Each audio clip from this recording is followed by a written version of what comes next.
La chronique ciné avec JPL.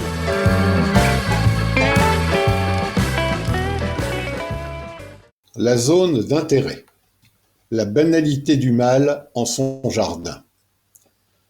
Du réalisateur scénariste britannique Jonathan Glazer, on connaît surtout le très étrange et dérangeant Under the Skin de 2013. On dit de lui qu'il est le nouveau Kubrick. Il faut dire que c'est ici seulement son 4e film en 25 ans de carrière, et qui plus est en changeant de style et d'univers à chaque fois. En tout cas, ces 105 minutes sont d'une puissance inouïe. Le commandant d'Auschwitz, Rudolf Höss, et sa femme Hedwig s'efforcent de construire une vie de rêve pour leur famille dans une maison avec jardin à côté du camp. Un sujet qui pourrait sembler de prime abord futile, voire inutile, mais quelle force et quelle ingéniosité dans le dispositif mis en place. Un témoignage sur l'atrocité qui a reçu le Grand Prix à Cannes, un sommet. Oserais-je un parallèle entre ce film et Le fils de Saül, du Hongrois László Nemes, qui, en 2015, avait lui aussi reçu le Grand Prix sur la croisette.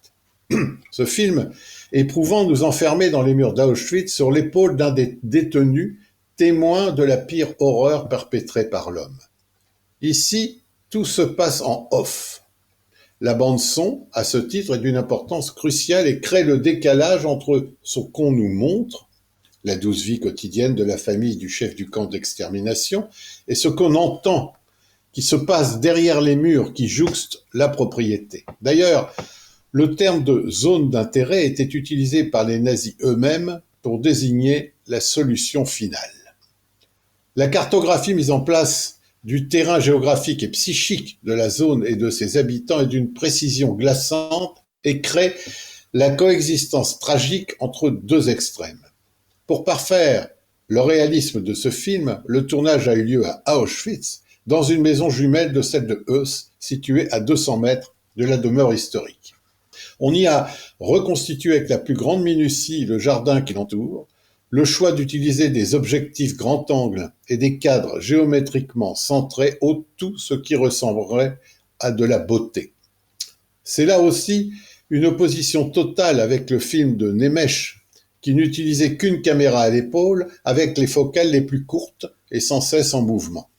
Le film de Glazer restera sûrement non seulement comme un des films de l'année, mais comme un témoignage incontournable sur le nazisme et ses horreurs. Incontournable. Le couple Sandra Hüller-Christian Friedel parvient à incarner à la fois l'humanité et l'inhumanité des Höss, d'une interprétation vertigineuse. On ajoutera à ce duo, qui occupe toute la place, les participations de Johann Carthaus, Louis Noah White, Lily Falk, etc. Ce film est un électrochoc viscéral sur l'indicible.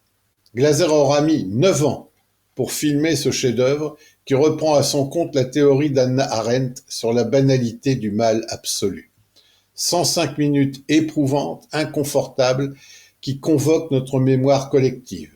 Le nouveau Kubrick, je ne suis pas loin de le penser.